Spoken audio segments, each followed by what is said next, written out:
Ethan told me this story himself, and he still swears every part of it really happened. Last October he went camping deep in Blackpine Forest with his cousin Maya and his uncle Ray. Ethan was 17 and wore his usual dark green hoodie, faded blue jeans, and muddy black hiking boots. Maya had long straight black hair with a middle part and wore a grey flannel shirt over a black t-shirt, black leggings, and white sneakers. Uncle Ray, who was 42, had short greying hair, a thick brown beard, and wore his red plaid jacket, tan cargo pants, and old brown work boots. They arrived at a quiet clearing just before sunset and began setting up their campsite. In the middle of the clearing was an old stone fire ring that looked like it had been used many times before. When Ethan placed his hand on one of the stones, he quickly pulled it away because it was warm. Not slightly warm from the sun, but warm like a fire had been burning there not long ago. The strange part was that the forest around them was completely empty. Uncle Ray told Ethan not to worry and said another camper probably left earlier that day. But Ethan couldn't stop thinking about it because the campsite didn't show any signs of recent visitors. There were no tire tracks, no footprints, and nothing left behind except the fire ring. While they unpacked their gear, Maya kept glancing toward the trees behind them. Every few minutes she said she heard something moving through the leaves, like a slow step followed by silence. Ethan tried to calm her down and told her it was probably an animal wandering through the forest. But while he was hanging a lantern from a branch nearby, he noticed something strange stuck on the tree. It was a torn piece of red fabric caught on the bark. When Ethan looked closer, the pattern looked almost identical to the red plaid jacket Uncle Ray was wearing. That made him uneasy because Uncle Ray was standing right beside the truck and his jacket was completely intact. That night they sat around the fire as the forest grew darker and colder. The strange thing was how quiet everything felt. Normally forests are filled with sounds at night, but Blackpine Forest seemed almost completely silent. Eventually they put out the fire and went to sleep inside their tent.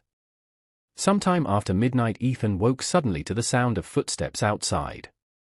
At first he thought he imagined it, but then he heard it again. Slow steps moving around the tent in a steady circle. Ethan stayed completely still inside his sleeping bag, listening carefully. The footsteps stopped right beside the side of the tent where he was lying. Then a quiet voice whispered his name through the fabric. Ethan whispered Maya's name back, thinking she was playing a joke. But Maya answered from the other side of the tent with a frightened voice, asking why someone outside had just whispered her name too. Uncle Ray quickly grabbed his flashlight and opened the tent. The beam of light swept across the dark campsite, but no one was standing there. Everything looked empty except for the quiet trees and the dying embers of their fire. Then Ethan noticed something disturbing on the ground. Fresh footprints surrounded the entire tent in a circle. The prints were large and deep in the dirt, much bigger than any of their shoes.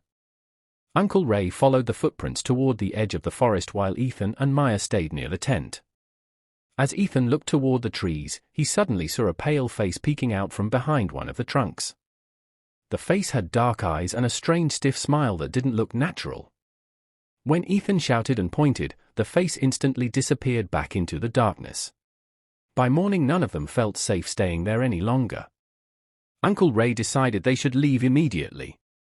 But when he got into the truck and turned the key, the engine wouldn't start. The battery had somehow died during the night. Maya admitted she hadn't slept because she kept hearing something brushing against the outside of the tent, like fingertips dragging slowly along the fabric. While Uncle Ray checked the truck, Ethan looked around the campsite and noticed several things that hadn't been there before. 3 small stones had been stacked neatly beside his backpack. A long scratch ran across the side of the truck door. And on the window beside Maya's seat were muddy handprints pressed against the glass. What made Ethan uncomfortable was how high the prints were, far higher than any of them could reach. As evening came again, the forest felt even more unsettling than before. With no phone signal and the truck still not working, they stayed close to the fire and promised not to wander away from the campsite. Just after sunset, Maya pointed toward the trees. Standing between 2 tall pines was a tall figure watching them. At first Ethan thought it was Uncle Ray walking back from the truck, because the figure appeared to be wearing a red plaid jacket. But when Ethan turned toward the fire, Uncle Ray was still standing right beside him. When they looked back, the figure had moved closer without making a sound. The pale face and stiff smile looked almost human, but something about it was clearly wrong. Then the figure spoke in a voice that sounded exactly like Uncle Ray's and calmly said, "Come help me." Uncle Ray reacted instantly and threw a burning branch from the fire toward the figure. The moment the flames landed near it, the figure moved with shocking speed and disappeared into the darkness between the trees. The sound of footsteps echoed through the forest before everything became quiet again. None of them slept for the rest of the night. As soon as the sky began to brighten the next morning, Uncle Ray tried the truck one more time. This time the engine started immediately as if nothing had been wrong before. They packed everything quickly and drove away from the campsite. As they left the clearing, Ethan looked back through the truck window one last time. Standing at the edge of the forest was the tall figure wearing what looked like a red plaid jacket, watching them leave with the same strange smile. Even now, Ethan says that sometimes late at night he hears someone whisper his name outside his window, and the voice doesn't sound like a stranger, it sounds like someone he knows. For a while after that trip, Ethan tried to convince himself that what they saw in the forest had some normal explanation. Maybe someone had been hiding in the woods and trying to scare them, or maybe their minds were playing tricks on them after a stressful night. But a few weeks later, something happened that made him question everything again. One night while he was lying in bed, he heard a faint tapping sound coming from his bedroom window. At first he ignored it, thinking it was just a branch hitting the glass. But the tapping happened again, 3 slow taps, followed by silence. Ethan slowly sat up and looked toward the window. Outside it was completely dark, and the yard was empty. Just as he started to relax, he heard a quiet whisper say his name. The voice sounded familiar, almost like Maya's. But when Ethan checked his phone, Maya had sent him a message saying she had just heard someone whisper her name outside her window too. The next day Ethan called Uncle Ray to ask if he had experienced anything strange since the camping trip. At first Uncle Ray didn't want to talk about it, but eventually he admitted that something had been bothering him as well. A few nights earlier he had been sitting in his living room watching television when he heard footsteps outside on his porch. When he opened the front door to check, no one was there. But as he turned around to go back inside, he heard a voice behind him say his name in a quiet whisper. The strange thing was that the voice sounded exactly like Ethan's. Uncle Ray said the moment he heard it, he shut the door and locked it immediately. None of them wanted to believe it, but it started to feel like whatever they had encountered in Blackpine Forest hadn't stayed behind in the woods. After talking about it for a while, Ethan, Maya, and Uncle Ray began noticing something even more unsettling. The whispers didn't always happen at night.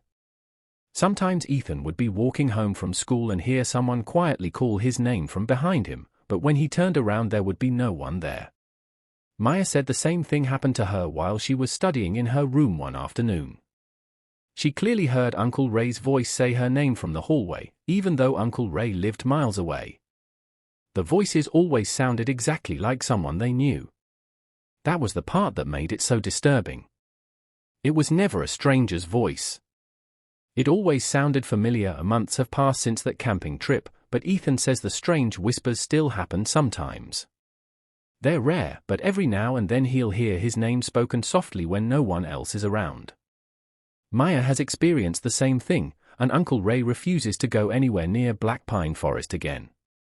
Ethan says he doesn't know what they encountered out there, but he's certain of one thing. Whatever it was, it liked to copy voices. And sometimes, late at night when everything is quiet, Ethan still wonders if the thing in the forest was just watching them, or if it followed them home.